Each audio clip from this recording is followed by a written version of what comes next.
Kashmir, please? Well, we spoke last night about Kashmir, and the Prime Minister really feels he has it under control. I know they speak with Pakistan, and I'm sure that they will be able to do something that will be very good. You want to We add spoke something? about it last night at Guerrero.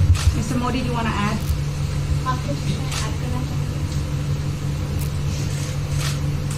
Bharat और पाकिस्तान के बीच कई bilateral issues हैं और पाकिस्तान के प्रधानमंत्री के चुनाव के बाद जब मैंने उनको टेलीफोन किया था तब मैंने उनसे कहा है कि पाकिस्तान को भी गरीबी के खिलाफ लड़ना है, भारत को भी गरीबी के खिलाफ लड़ना है, पाकिस्तान को भी अशिक्षा के खिलाफ लड़ना है, भारत को भी अशिक्षा के खिलाफ लड़ना है, पाकिस्तान को भी बीमारी के खिलाफ लड़ना है, भारत को भी बीमारी के खिलाफ लड़ना है। हम दोनों देश मिलकर के गरीबी के खिलाफ लड़ें, हमारी असुविधाओं के खिलाफ लड़ें और हम मिलकर के दोनों देश की आवाम की भलाई के लिए काम करें। ये संदेश मैंने पाकिस्तान के प्रधानमंत्री जी को भी दिया है और राष्ट्रपति ट्रंप से भी हमेशा हमारे इस बायलैटरल संबंधों के संबंध में बात होती रहती है। Between India and Pakistan, there are many bilateral issues. And after Mr. Imran Khan became the Prime Minister of Pakistan, I called him up to congratulate him, and I told him that Pakistan needs to fight poverty, India too. Pakistan needs to fight illiteracy, India too. Pakistan needs to fight disease, India too. And so together, let us join our forces to fight poverty and all the ills that are facing our two countries. Let us work together for the welfare of the people of our two countries. And this is the message that I keep giving my counterpart in Pakistan. Along with President Trump, we also keep talking about the different bilateral issues between us. Mr. Modi, would you like to have President Trump be involved in negotiating between Pakistan and India? Bharat और पाकिस्तान के सारे issues bilateral हैं और इसलिए हम दुनिया के किसी भी देश को इनके लिए कष्ट नहीं देते हैं और मुझे विश्वास है कि भारत और पाकिस्तान जो 1947 के पहले एक ही थे, हम मिलजुल करके हमारी समस्याओं पर चर्चा भी कर सकते हैं और समाधान भी कर सकते हैं। India and Pakistan have all the issues are of bilateral nature, and we do not want to give pains to any country in the world to in fact try to do anything in this, because these issues are bilateral. And I trust that before 1947, when we were one country, that even afterwards we can find solutions through discussions. Mr. President, is that offer still on the table? I'm here. I have a very good relationship with both gentlemen, and I'm here if for any reason, but I think they can do it themselves. They've been doing it for a long time. President, the Chinese have said today publicly that it's more low-level calls that have happened, and they're downplaying the significance of the calls the U.S. administration. I don't know what you mean by that. Low level? The vice premier is low level? I don't think so. What's in your mind, they're low level? What is the position of the gentleman that was quoted in the newspaper today? Right. The Vice Premier, Leo, came out with very significant statements, and we've been communicating through intermediaries back and forth with him. That's the Vice Premier of China. Yes, sir, I understand. That's not low level. I understand, I agree. I was just, there was a statement that the spokesman for the Foreign Ministry, for instance, said they weren't aware of the calls happening. I don't know about his There's been communication by at the highest level. Thank you, Mr. At the President. highest level. Can you clarify the calls? No, I don't want to. We don't want to go into. We don't want to go into. Hey, look, in the meantime, our country is doing great. We're doing great. The Prime Minister just congratulated me. Everybody that's met has congratulated us on the job we're doing in the United States with our economy. Our economy is phenomenal, best it's ever been. And that's despite the trade deals. And when the trade deals get done, like we did with Japan yesterday, we did a really big, tremendous trade deal with Japan. And we have others coming. We're negotiating now in earnest with the European Union because they want to do that. They want to do that, and I do too. So we have. When we get these deals done, our country will be transformed.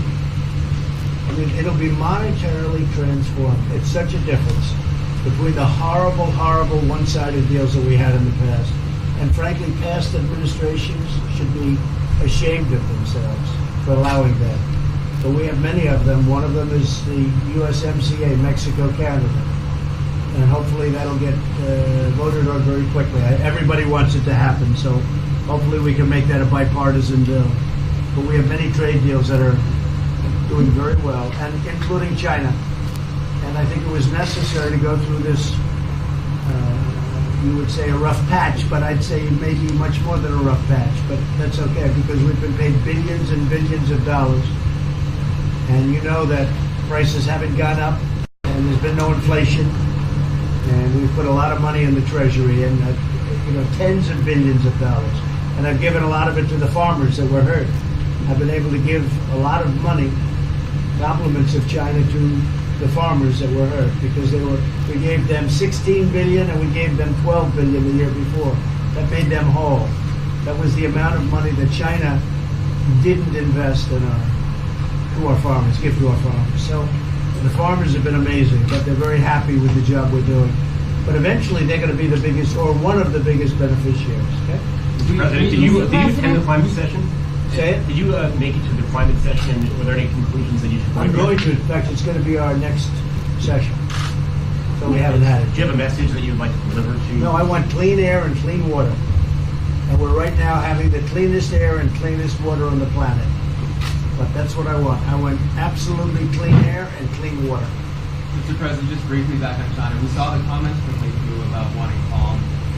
Calm. Calm, exactly. Just wondering if you could clarify what you meant about the call. Was that with light hydrogen? I don't want to talk about calls. We've had calls. We've had calls at the highest levels. But I don't want to talk about that. But the Vice Chairman put out a statement last night that was a statement and saying that he wants to make a deal and he wants calm. And I think it's a very good word to use, calm.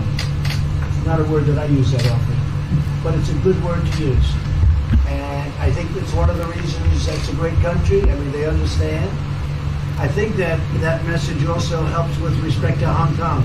I really do. I think it makes it easier for Hong Kong to do something. And I think that President Xi will do something with Hong Kong. I really think that message is a good message with respect to what the ultimate outcome is in Hong Kong. Very, very positive message. And we appreciated it. We appreciated it. What else? Anything else? Mr. President, what are your latest thoughts on your threat on pulling out of the WTO? And if you do, can I also ask Mr. President Modi what your response to that in terms of how it will affect India's trade strategy? Well, we haven't been happy with the WTO, but now we're winning cases. We won the big Airbus cases, you know. It's a tremendous case. I mean, it's billions of dollars. That was a very recent victory, and we're winning cases now. We're being treated more fairly now in the WTO, which we appreciate. मुझे लगता है कि हम दोनों को बात कीजिए, हम दोनों बात करते रहेंगे. जब जरूरत पड़ेगी आप लोगों को जरूर जानकारी पहुंचाएंगे. He actually speaks very good English. We just don't want to talk about it. I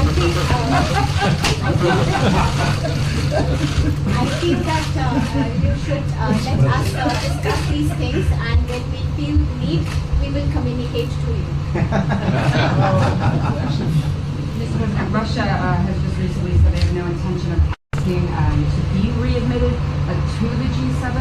However, No, I wouldn't expect they'd ask, because why would he's a proud man. He's done a real job, and why would he ask? No, it's something we discussed, and it's under discussion now. No votes or anything, but I would be inclined to say yes, and so would others, and some probably wouldn't be, but it's just a discussion. No, I would think that he wouldn't do that because he's a proud man. He wouldn't ask, but if something would happen, he would be asked, and I'm sure he would say yes to that. do you have any indication from them that they would accept? No, I think it was a very good discussion. It was the initial discussion, but it was a very good discussion. But I think it would be appropriate. I think it would be good for Russia. I think it would be good for everybody. I think it would be a positive. But it's just a discussion that we had. It was a very interesting discussion and very, I think, pretty even. I think ultimately people like the idea. Mr. President, what would be your message to the American people in terms of what is your biggest achievement at this G7? Well, we've had a lot of achievements. We have an achievement with Prime Minister Modi because we're doing great trade. We're doing a lot of trade with India. That's an achievement. I think, obviously, the Japan deal is a tremendous achievement because it's one of the biggest trade deals and it affects directly our farmers. Even the fact that he's taking all of the excess corn that China didn't take, hundreds of millions of dollars worth of corn, and he's buying that. Japan is buying all of that corn at a fair price. And, that was great. So that was very important. I also think that unity is very important. We had a very good, despite you read the newspaper stories, the stories bear no resemblance to what's taking place. You saw me with Chancellor Merkel. You saw me with all of them. The relationship is great. We have 7 nations. In addition to that, we have other nations like India and others that came in. Australia came in, Scott. We have a lot of people came in. And I'll tell you that it's been total unity. What would be the area of most unity, There's been sir? no dissension. There's been no fights or arguments. There's been no anything. I mean, there's been great unity here. And honestly, the papers haven't reported how good it's been. So what would be your most common ground? Is it climate change? Is it gender equality? I think we have a lot of things, but I think really the unity, the fact that we're all getting along so well, I think is one of the big takes from this. We really have good relationships, and we're doing a lot about a lot. Okay? Just so we get our reporting right, I'm going to give it one more crack on China. When you were referring earlier to the Buddha statement, which we all saw, did you mean to say that there was also a call last night, or was there not actually a call last night? There were discussions that went back and forth. Let's just leave it at that. Last night, and before last night. Yes. With China? Last with China, and before last night. Numerous. Look, they want to get something done. I've been saying that for a long reason. And why wouldn't they? They want to get something done. They've lost millions of jobs. Their supply chains are being hurt. And once those supply chains go, you can develop new supply chains. You can't get them back into China. So China is run by really a great leader. I think he's a great leader. He wants to do something. They lost over 3 million jobs in a very short period of time. A lot of companies have left China and they're leaving China. They want to get it done. I knew that. I could have told you that without talking, but we are talking. And would you still like to see U.S. companies leave China? Depends on whether or not we make a deal. If we don't make a deal, I'd like to see them leave China. Absolutely. If we make a deal, I'd like to see them stay there and do a great job. Mr. President, on the Afghanistan peace talks, do you have an updated timeline? Are there any snags? No timeline, whatever it is. We're no rush. I mean, we're there. We're really a peacekeeping force more than anything else, frankly. And said we could win that war in a very short period of time, but I'm not looking to kill 10 million people. Okay? And we are working along with the Taliban, with the government, and other people too. And we'll see what happens. No timeline. Thank you very much. We're going to be doing a news conference in a little while. Just one more thing. If you need one, do you need one? I don't think you need one. I mean, I can't imagine any other question. I just want to thank the Prime Minister. He's a great leader right here. Would you allow him to have nuclear Great weapons? election result. Would you allow him to have nuclear weapons, sir? Thank you, press. Would you allow India to have Thank you, nuclear press. weapons? Thank you. Thank you, press. Thank you, press.